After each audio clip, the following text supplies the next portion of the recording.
마리아에게서 낳으시고 본디오 빌라도에게 고난을 받아 십자가에 못 박혀 죽으시고 장사된 지 사흘 만에 죽은 자 가운데서 다시 살아나셨으며 하늘에 오르셔 전능하신 아버지 하나님 우편에 앉아 계시다가 거기로부터 살아있는 자와 죽은 자를 심판하러 오십니다.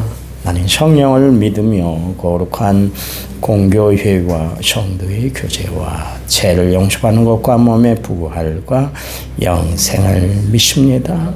아멘. 찬송가 199장입니다. 199장.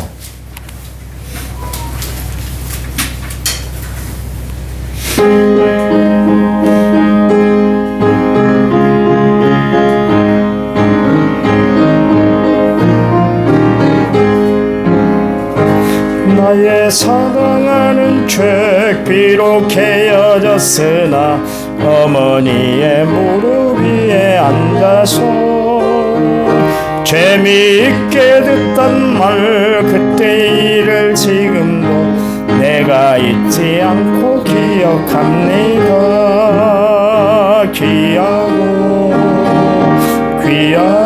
귀하다 우리 어머니가 들려주시던 재미있게 듣던 말 이 책 중에 있으니 이 성경 심히 사랑합니다. 옛날 용맹스럽던 다니엘의 영험과 유대 임금 다윗왕의 역사와 주의 선지 엘리야 바람 타고 하늘에 올라가던 일을 기억합니다. 귀하다 우리 어머니가 들려주시던 재미있게 듣던 말 이 책 중에 있으니 이 성경 심히 사랑합니다. 예수 세상 계실 때 많은 고난 당하고 십자가에 달려 죽임당한 일 어머니가 읽으며 눈물 많이 흘린 것 지금까지 기억합니다. 귀하다 우리 어머니가 들려주시던 재미있게 듣던 말 이 책 중에 있으니 이 성경 심히 사랑합니다. 그때 일은 지나고 나의 눈에 와나오 어머님의 말씀 기억하면서 나도 시시때때로 성경 말씀 읽으며 주의 뜻을 따라 살려 합니다. 귀하다 우리 어머니가 들려주시던 재미있게 듣던 말 이 책 중에 있으니 이 성경 심히 사랑합니다. 찬송가 204장입니다. 한 장 더 보냅니다. 204장.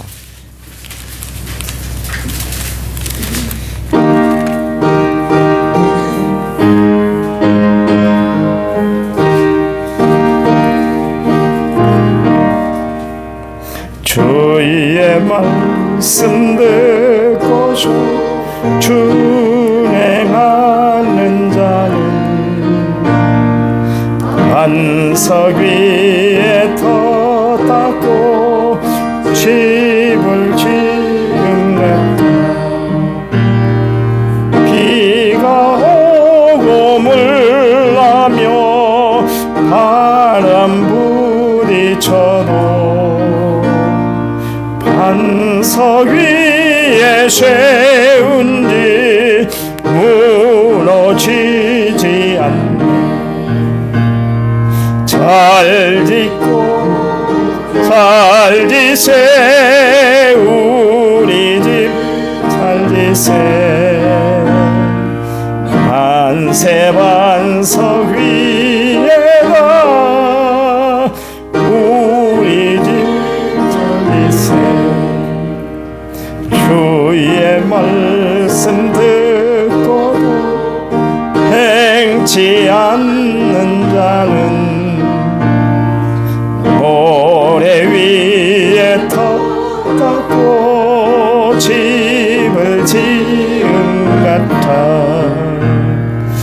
비가 오고 물나며 바람 부딪힐 때 모래 위에 세운 집 크게 무너지네.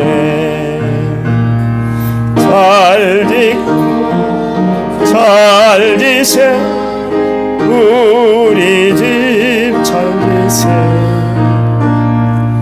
만세 반석 위에다 우리 집 잘 지세.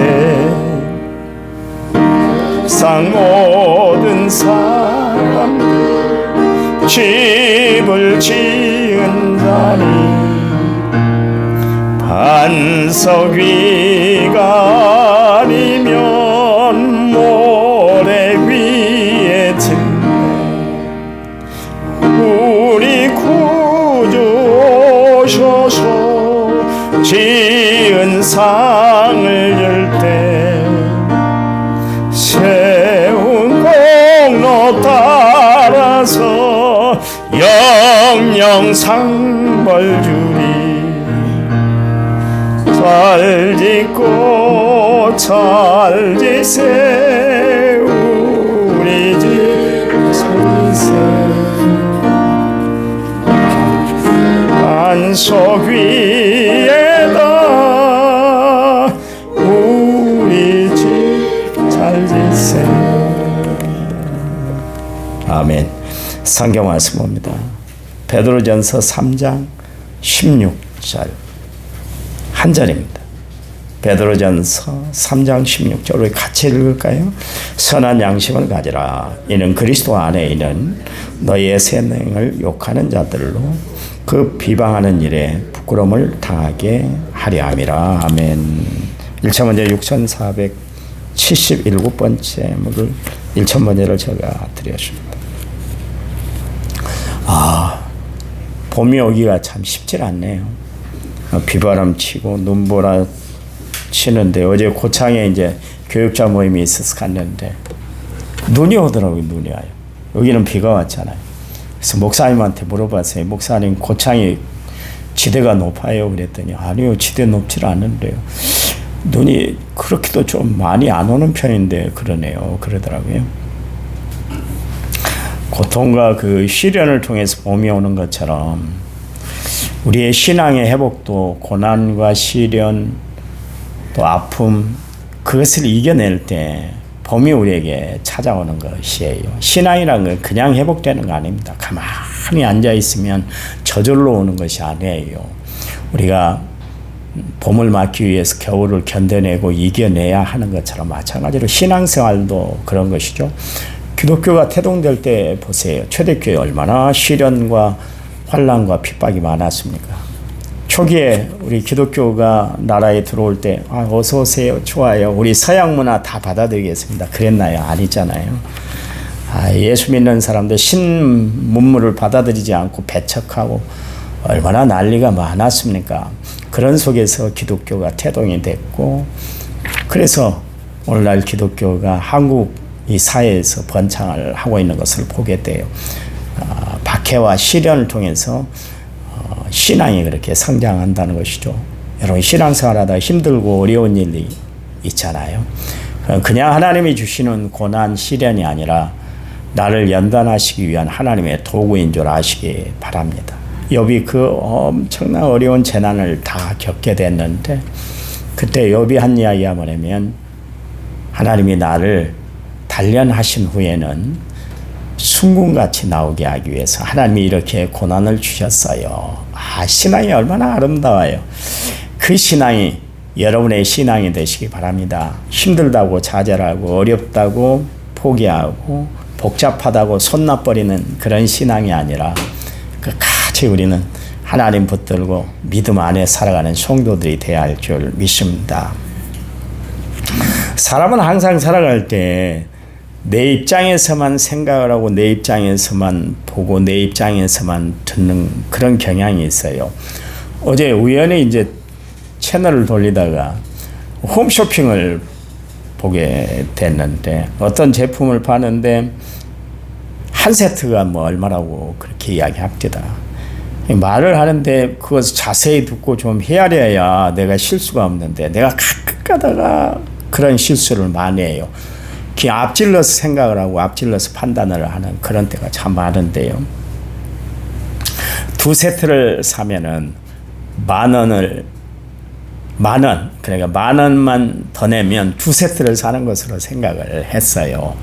그냥 딱 그 쇼호스트가 이야기를 하는데 그렇게 들었단 말이에요. 다시 한번 이제 그걸 사려고 핸드폰을 딱 했더니 2세트에 얼마라고 나오는 거예요. 아니 10,000원 깎아준다고. 봤어요, 권사님도? 아니요. 근데 어떻게 아셨대? 보통 그런 거 많아요. 그래요. 10,000원 깎아준다는 것이었지 10,000원에 2세트 준다는 이야기 아니야. 한 세트를 더 준다는 이야기가 아니더라고요. 이게 사람이 내 입장에서만 생각을 해요. 이렇게 하면 싸겠구나. 이렇게 하면 내가 제품을 살 수 있겠구나. 그런 판단을 할 때가 많아요. 사람은 그렇게 똑같은 이야기를 들었는데 우리 집사람은 그렇게 들었더라고요. 근데 나는 그렇게 들었어요. 같은 이야기를 듣는데도 어떻게 듣느냐에 따라서 판단 오류가 생길 수가 있다. 그런 이야기예요. 그러니까 우리는 늘 남을 대할 때 어떻게 대할 것인가. 쉽사리 그냥 내 판단으로 그 사람을 평가하고 판단하며 그렇게 살아서는 안 되는 거예요. 심도 깊게 들어보고 그 사람의 처지를 좀 헤아려 줄 알고 그런 이해심과 포용력과 넓은 마음을 가지고 살아가는 것이 예수 믿는 사람들의 모습이 돼야 되는 거예요. 그래서 우리는 날마다 살아갈 때 하나님 나에게 지혜를 주세요. 심지어 남의 이야기 듣는 것도 지혜롭게 잘 듣게 하시고 하나님 말씀도 지혜롭게 잘 듣게 해주세요. 우리가 가끔가다 교회에 나와서 시험 들 때가 언제입니까? 말씀을 애국에서 들어서 내 판단으로 내 평가로 그걸 판단하다가 오류를 범할 때가 있잖아요. 바리새인들이 예수님 앞에 나와서 그랬어요. 오류만 범했어요. 그래서 예수님의 깊은 뜻을 헤아리지 못해서 결국 예수님의 판단을 평가를 받아야만 했었지 않습니까? 여러분 이런 이야기 들어보셨잖아요. 어렸을 때 그런 이야기를 종종 들었는데 자다가도 어른 이야기를 들으면 무엇을 얻어먹는다고요? 떡을 얻어먹는다. 좋은 일이 생긴다. 그러니까 어른 이야기는 귀담아 잘 들을 필요가 있다. 그런 이야기입니다. 그런가 하면 또 이런 이야기가 있었죠. 엄마 손은 약손이다. 그러잖아요. 그 어릴 때 병원 가기가 쉽지 않았잖아요. 요즘처럼 뭐 응급실이 그렇게 있었던 것도 아니고 또 병원이 그렇게 변변이 많지 않던 그런 시대에 어머님이 배가 아프다면 이렇게 배를 만져줘요. 그러면 스르스르 낫기도 했었어요. 참 희한해요. 어떻게 해서 그렇게 나섰는지. 그때 어머니 손은 신비한 손이었잖아요. 그렇잖아요.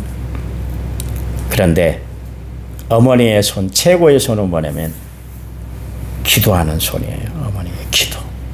어머니의 기도는 만능이에요. 여러분이 자녀를 위해서 기도해야 된다. 이 기도하는 시간을 아까워라 하는 것은 자녀를 사랑하지 않는 거예요. 진짜 자녀를 사랑하면 새벽 시간에 나와서 하나님 앞에 기도하는 거예요. 그 어거스틴의 어머니 모니카가 자식이 자꾸 방탕한 길로 가니까 매일 눈물을 흘렸어요. 그래서 하루는 그 북아프리카에서 그냥 로마로 가버린 거예요. 그리 하나도 타락한 아들이 로마로 가면 어제 말씀드린 것처럼 더 부패할 텐데 어떻게 하지? 눈물을 막 흘렸어요. 그 장면을 암브로스라는 대주교가 보고 그 모니카에게 그런 이야기를 했습니다. 어머니의 기도는 땅에 떨어지질 않아요. 하늘 창고에 다 쌓이게 됩니다. 그 이야기를 들은 거예요. 이 힘을 얻어서 끝까지 그 아들을 포기하지 않고 기도했더니 30세가 되니까 드디어 그 아들이 변화가 돼서 탕아 어거스틴이 세인트 성 어거스틴으로 변화가 되잖아요. 어떻게 해서 그렇게 됐을까요? 어머니의 기도. 우리 교인들 새벽에도 그런 기도를 하신다면 여기가 꽉 찼으면 좋겠어요. 아멘. 내가 그런 생각도 했어요. 꽉 차서 본당에 올라가기는 힘들고 저 뒤에까지 다 타가지고 온 교인들이 뜨겁게 기도하는 그런 모습을 소망을 하면서 기도해요. 매일 그렇게 기도해요. 교인들이 좀 내 마음을 알고 내 뜻을 헤아리고 좀 기도하는 일에 동참을 했으면 참 좋겠어요. 베드로가 이야기합니다. 하나님 앞에 우리가 가져야 할 영적인 성품, 하나님 앞에서 우리가 보여야 할 영적인 자세에 대해서 이제 이야기를 했는데 그게 뭐냐면 열심으로 선을 행하라. 또 고난을 받아라. 거룩하라. 누가 네게 말을 하면 두려움과 또 온유함과 두려움으로 그 일을 대답해라. 그렇게 이야기를 했습니다. 오늘 본문에 보면 뭐라고 이야기했냐면 선한 양심을 가지고 살아라. 그래 줍니다. 거듭 말씀드리지만 세상 사람들은 우리의 종교적인 열심으로 감동을 받는 거 아닙니다. 하나님이 우리를 빛으로 부르셨는데 그 이유가 뭐예요?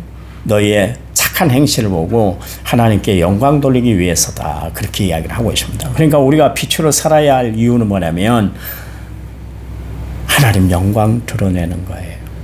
여러분 예수 믿는 사람들은 잘 살아야 되는 거예요. 바로 살아야 되는 거예요. 그래야 세상 영광 밖에 하나님 영광 밖에 우리가 그렇게 행동할 수가 있기 때문에 그렇습니다. 세상 사람들은 우리가 열심히 내는 신앙생활을 보고 감동하는 것이 아니에요. 또 우리가 기도를 막 뜨겁게 한다고 해서 그 사람들이 감동받는 것이 아니에요. 우리의 변화된 모습, 선한 영향력을 끼치는 모습, 세상의 소금처럼 나를 나타내지 않지만 그러나 정말 세상을 변화시키는 일에 최선을 다하는 그런 모습을 보고 세상 사람들은 감동을 받는 것이고 그들의 고개가 끄덕여지게 되는 거예요. 그러기 위해서는 우리가 어떻게 살아야 될까요? 선한 행실을 하기 위해서 우리는 선한 양심을 가지고 살아야 된다. 그런 이야기입니다. 양심이 바라야 돼요. 예수 믿는 사람들은 양심이 바라야 된다니까. 제가 기숙사 있을 때 사감 그 선배가 설교를 하는데 그런 이야기를 합니다. 자기는 그 야채 가게를 가든지 아니면 과일 가게를 가면 자기가 고른대요. 자기가 10개는 좋은 것 고르고 2-3개는 그 안에 있는 나쁜 거 다 썩어가는 것만 골라서 갖고 간대요. 그렇게 세상에 미련한 사람이 어디 있어요. 주인이 건넸는데 썩은 거 주면 얼마나 화를 내요. 우리가 다시 가갖고 이 썩은 거 파느라고 그렇게 양심도 팔아먹고 사냐고 막 닭다를 넣을 거예요. 우리는 시장에 가면 콩나물 값도 500원이라도 깎으려고 기렇게 깎아내려고 울잖아요. 그렇잖아요. 기름을 넣었는데 여기서는 1,000원이었는데 다음 주유소 가니까 950원이면 얼마나 원통방통해. 50원인데 50원 때문에 내가 멍청했구나 미련했구나 그러면서 자기를 자학할 때가 얼마나 많아요. 그렇잖아요. 근데 그 양반은 그렇게 했대. 왜? 내가 안 골라가면 남이 분명히 갖고 가면 주인을 얼마나 원망하고 불평하고 깎아내리고 그럴까. 자기는 알고 손해를 보니까 그 사람은 모르고 손해를 봐서 그런 원망 불평을 하지만 자기는 알고 그렇게 손해를 일부러 본다는 거예요. 그런 사람이 어디 있어요. 근데 그 말씀을 가만히 들어봤더니 저게 예수 믿는 사람의 모습이구나. 여러분 너무 똑똑하게 살지 마세요. 막 계산기 두들려보고 뭐하고 셈을 하고 그리고 판단하고 살아가는 사람들이 아니라 그냥 하나님의 은혜로 살아가세요. 그냥 그거 얼마나 좋겠어요. 말씀을 들어도 남을 대할 때도 다 그런 모습으로 한번 대해보세요. 속았다고 생각하지 말고 속지 않을 거야 그렇게 생각하지 말고 예수님 봐보세요. 어떻게 사셨던가요? 이 땅에 계실 때 다 속으셨잖아요. 다 알아. 예수님 모르는 것이 뭐가 있으시는가요? 다 아는데도 불구하고 넘어가지고 이해해주고 받아주고 안아주셨잖아요. 이게 예수님의 성품이요. 우리를 크리스찬이라고 그러는데 크리스찬이란 건 뭡니까? 예수님의 모습이 나타나 살아가는 사람들을 크리스찬이라고 그러잖아요. 그러면 예수님처럼 우리는 그렇게 살아야 될 거 아니에요. 그 책도 그래서 바보 예수라는 책이 나왔잖아요.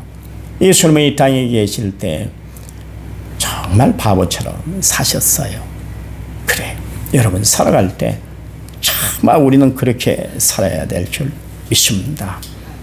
하나님이 타락한 인간들에게 내일 하겠습니다만 타락한 인간들에게 남겨두신 것이 하나 있는데 컨사이언스가 뭐예요? 양심이에요. 양심. 하나님은 타락한 인간들에게 양심이라는 기능을 남겨두셨어요. 그래서 봐보세요. 최초인 인간인 아담이 하나님 앞에 범죄했는데 어떻게 했던가요? 동상나무 한가운데 딱 숨어버렸잖아요. 왜요? 양심의 가책을 느낀 거예요. 죄를 짓고 나니까 두려움이 찾아온 거예요. 하나님이 그들 마음에 양심마저도 타락한 그들에게 양심마저도 쏙 빼버린 것이 아니라 양심을 거기다가 딱 뒀어요. 그래서 죄를 지으면 양심의 가책을 느끼고 양심의 고통을 느끼도록 하나님이 그렇게 했다 그래요. 근데 이 양심마저도 잃어버리고 살아가는 사람들이 있어요. 그것을 바울은 뭐라고 그랬냐면 화인 맞은 양심이다. 그렇게 이야기를 하고 있습니다. 여러분 예수 믿는 우리는 양심의 예민함을 가지고 살아가는 성도들. 그래서 하나님이 말씀이 들려질 때 그 말씀을 정말 내 육비에 생기고 정말 그 말씀 때문에 정말 하나님 앞에 용기를 가지고 살아가는 성도들이 되시기 바랍니다. 양심마저도 버려서는 안 되는 거예요. 다 양심을 버리고 살잖아요. 대통령부터 다 양심을 버렸어. 이 세상의 정치인들, 뭐 사업하는 사람들, 뭐 하는 사람들 다 양심의 기능이 마비가 됐잖아요. 전 국민이 다 들었는데 불구하고 안 했다 그러잖아요. 안 했다고. 세상에 그런 사람들이 나라를 다스리니까 나라가 이 모양 이 꼴 된 거 아니에요. 그거 보면 우리가 알잖아요. 그러니 우리는 어떻게 살아야 돼요? 양심을 가지고 좀 살아야 될 거 아니겠어요? 예수 믿는 사람들 양심을 버리면 양심을 버리니까 이 꼴이 났는데 복잡하고 어려운 일이 신비한 일들이 이렇게 났는데 예수 믿는 사람들마저 양심을 버리고 산다면 하나님의 나라가 어떻게 되고 예수님의 명예가 어떻게 되시겠어요? 여러분 바울이 베드로가 늘 강조했던 것처럼 우리는 선한 양심을 가지고 살아가는 믿음의 성도들이 되시기를 간절한 마음으로 부탁을 드립니다. 하나님 감사합니다. 우리가 살아가야 할 모습이 어떤 모습인지 베드로 사도를 통해서 우리에게 증거가 됩니다. 하나님 정말 우리가 가져야 할 마음 하나님이 주신 선한 양심입니다. 양심에 부끄럽지 않는 삶을 살아가는 저희들 하나님 면전에 부끄럽지 않는 삶을 살아가는 저희를 되도록 도와 주시옵소서. 늘 하나님이 저희들의 몸과 마음 생각까지도 행동까지도 다 주관해 주실 줄 믿습니다. 오늘 하루가 복되고 복되도록 하나님 역사해 주시옵소서. 예수님 이름으로 기도했습니다. 아멘. 그 성경책이 왔어요. 예배 끝